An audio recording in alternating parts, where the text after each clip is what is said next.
Did you play? Did you play as hard as you worked this morning when the alarm went off? Were you excited to go back to work? Did you dread it?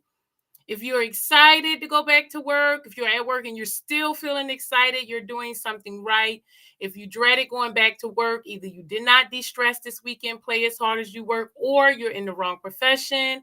It's time to do something new, shake things up so that you are enjoying life. Work is a creative expression. So if you're not feeling creative at work, if you do not feel like you're adding value, maybe it's time for some change, which is perfectly okay because each company benefits from people who want to be there, just like you benefit from a company that wants you there.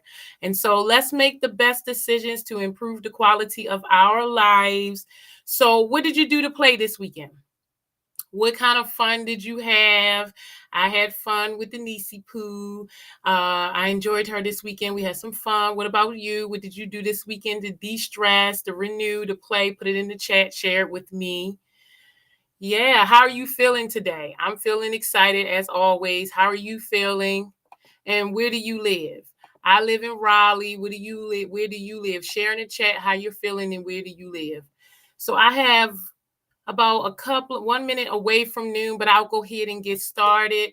Work Life Warriors. I am Ebony Davenport and I teach stress management. I show people how to utilize fun management solutions to decrease stress and counter burnout so that they can be happier, healthier, and well balanced.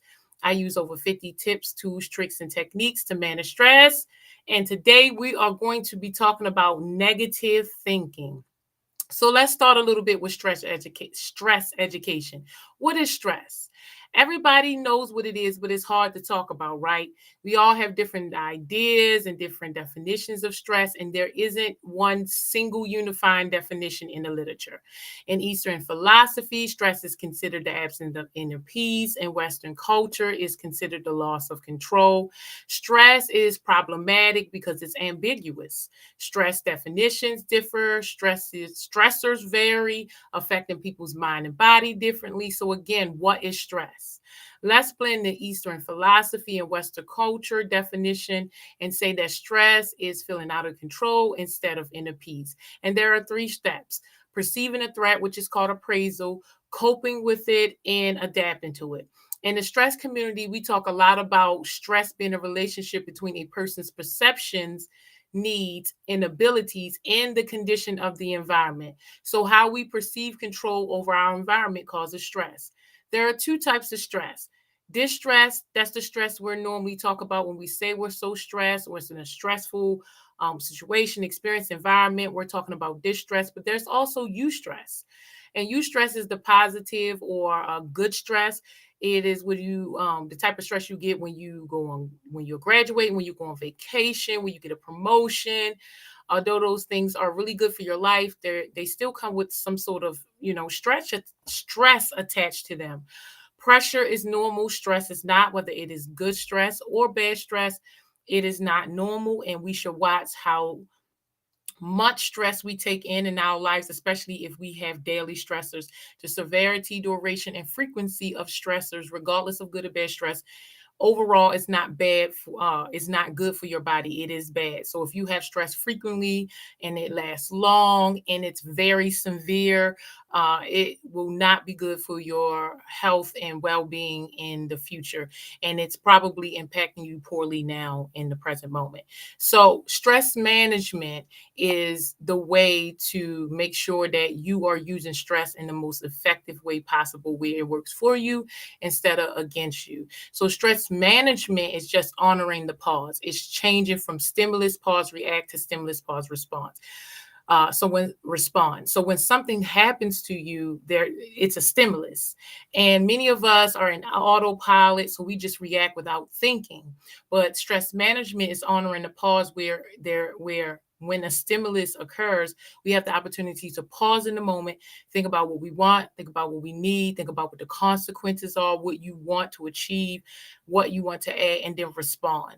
And it's best for all parties involved to respond instead of react. How many times have we been in situations and we just react instantly, and the next day or later that day we feel regret or remorse? So stress management is honoring the pause as very preventative, because then you interject before you do something that later you will regret or feel remorseful for. So only in the moment can you practice stress management. Only in the moment can you catch yourself and reroute yourself to basically pick a solution that will work for you and all parties involved. So stress management is mindfulness and prevention. Most stress comes from thinking about the past or worrying about the future. When we are using our present moment to focus on whatever it is that we're focusing on, whether it's breathing, doing work, exercising, watching TV, music, whatever, there isn't any room for anything else to enter. And that's ultimately what we want, right? Because when stressful events occur, it activates the fight or flight response. This response triggers the release of stress hormones, adrenaline, and cortisol. And if the trigger is perceived as eustress, the physiological and physical responses subside, and a decretion of cortisol or short term. So if the trigger is perceived as distress, we are ready to react with quick instinct and thinking, but our system does not go back to normal until the perceived thought is eliminated. So one way of to change the perception of a stressor is through recognizing our negative thoughts. And this is beneficial, of course, because we no longer live off the land, where now we don't really have a lot of physical threats to us, but psychological threats are still very much a factor. And so if you're not conscious of what is triggering you and what is making you feel fear or producing cortisol in your body or adrenaline, or what is stressing you out or what stresses you have, if you're not aware of it, then you continue to create it and perpetuate it. And what you think becomes your reality. So it's in our best interest to be able to change the way we perceive the events of our lives, so they're not perceived as stress, maybe as a challenge or a pressure, but not necessarily a stressor. You want to eliminate as much stress as possible. So with thoughts in general, there's a great debate about thoughts, and it comes down to two possibilities. Thoughts are either part of the material world or not part of the material world. Part of the material world, as in the patterns of electricity generated by the neurons in our brain, and not part of the material world, like that cosmic consciousness that span the universe, but that is completely undetected by science. And instead of it being either or, I want to say, can they be both?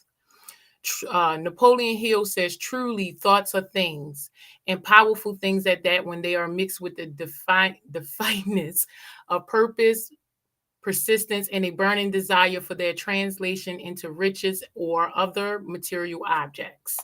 So thoughts are way more powerful than we think. That is why it is important to manage them. The great thing about them is that regardless of where they come from or where they go, or where they come from, when we are mindful, we can always change our mind, one thought at a time.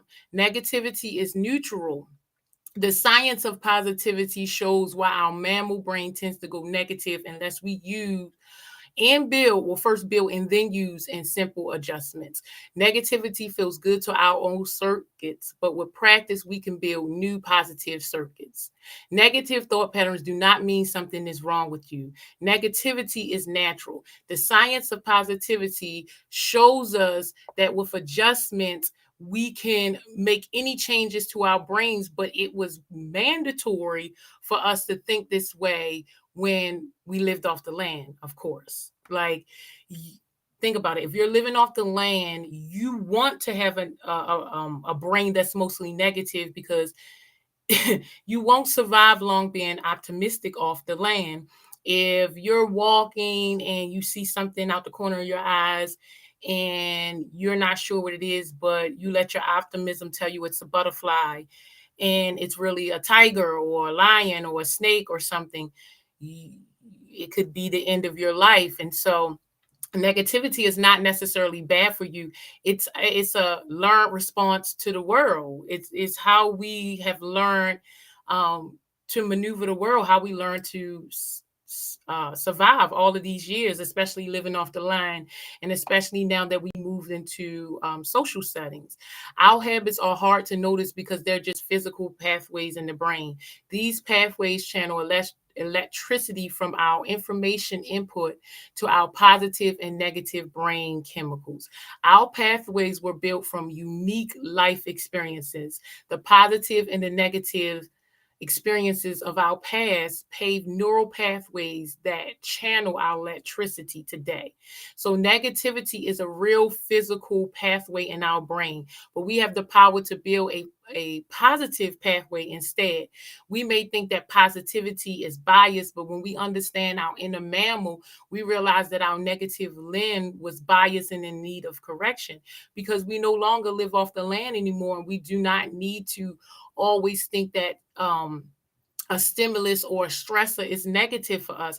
It's actually more beneficial to us to not think that everything is negative or about us or will harm us. So by being mindful, it provides the opportunity to combat negative thinking with positivity. Biologically, human nature is wired for negative thinking, but can be directed in the movement can be directed in the moment and eventually trained. Taking the time to slow down and ground oneself is in the moment is very beneficial for breaking uh, negative thoughts or just breaking thoughts in general.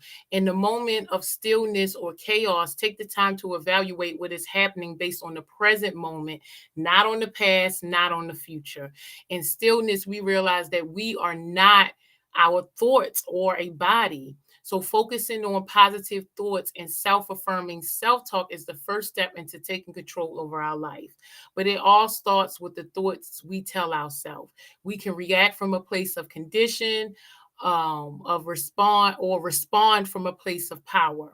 So with negative thinking, we have two forms of thinking. The main one that we tend to use is catastrophizing, and that is an irrational thought of us having the belief that something far worse can happen or is actually happening than what is actually happening. Catastrophizing can generally take two forms: making a catastrophe out of a current situation or imagining making a catastrophe out of a future situation.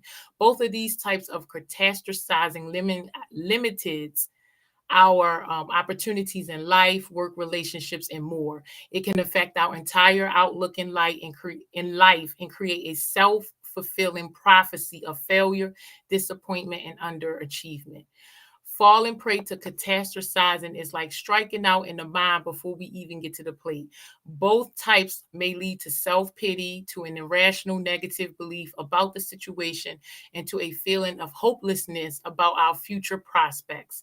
And that comes from Mr. Grohl, 2008. Another technique we use is fortune telling. And I think this is right up there with catastrophizing. Fortune telling is a cognitive distortion in which we predict a negative outcome without realistically considering the actual odds of that outcome. It is linked to anxiety and depression and is one of the most common cognitive distortions that arise during the course of cognitive restructuring. And that came from Cognitive Distortion Fortune Telling 2014. So predicting the future becomes the cognitive distortion future telling when we assume that some events will end badly for us, that we will fail at something or will be in danger, more as in an assumption rather than an educated guess. The next one is filtering, and that is magnifying the negative aspects of a situation and filtering out all of the positive ones. So you're focusing more on the negatives and not the positive outcomes that can happen. Personalizing is when something bad, we automatically blame ourselves. Like, for instance, somebody can walk past you that you know, and you go, "Oh, they're mad at me. They didn't speak to me. They just walked right past me." But in reality, they could have just not seen you, or they could have been deep in thought, or maybe they just had some sort of eye surgery, things are blurry. It's just so many different possibilities, but you make it all about yourself. And the last one is polarizing. We see things as either good or bad, and there is no middle ground. And as we know, everything comes in shades of gray, and there is always middle ground. And that's the balance we want to search for. So the takeaway of negative thinking is understanding human nature is the first step in making the necessary change. Being loving and kind means that we have to be that for oneself first before we can extend it to others. We cannot begin to see the world as it is until we accept our inside world. If we think poorly of ourselves, we will automatically think poorly of others. If we perceive our experiences as negative, it will be hard to perceive the world as positive, professionally or personally. After we have acquired the information, we must apply it in life. After we apply it, we must stay consistent and have faith. If we stay mindful, we will receive signs along the way that our thinking has progressed. Take this time to learn to further understand what triggers you, what makes you think negative, and make a plan to limit your engagement with negative things and people. This includes jobs, managers, family members, friends, anyone who stand in the way of you being your best self. So I hope this helped. What do you think about negative thinking? Do you have more negative thinking than positive thinking? How is negative thinking affecting your mood, your emotions, your actions? Is it working for you? Is it working against you? Please share with me in the chat. Remember, it is your responsibility to manage your stress. Go out of your way to manage your stress because no one will do it for you. And in managing your stress, you'll add all of the good things into your life. Love, peace, joy, happiness, play, laughter, all of the things that increase the quality of your life. Remember, it is your responsibility to play as hard as you work. You cannot just only work, you will burn out. So please add some value into your life by connecting in the being aspect instead of just the doing. So I hope this helps. Hope to see you on Wednesday for our wellness work break at noon, or Friday for Fun Funny Fridays for some laughter yoga. As always, I teach stress management. I show people how to utilize fun management solutions to decrease stress and counter burnout. I use over 50 tips, tools, tricks, or techniques to manage stress. And if you would like to learn more about them, every third Saturday, I host a stress management fun shop in Raleigh. The next one that tickets are available for is October the 15th. So please catch that information on my social medias. If you're interested, it is a good time. Take 25 minutes, learn about some stress management techniques, and then we use the rest of the time to learn how to implement them in a playful, fun way. It's like a party. So I hope this helps, work life warriors. I hope you are making a plan to play this week, to incorporate all of the things that you need so you can make it through the week and you're not dreading the week, or you're not hating where you are right now, because it's your responsibility to improve the quality of your life and to have the things that you want, like joy, happiness, peace. And it's your responsibility to add it to your life. So have a great day, work life warriors, and I'll see you on Wednesday.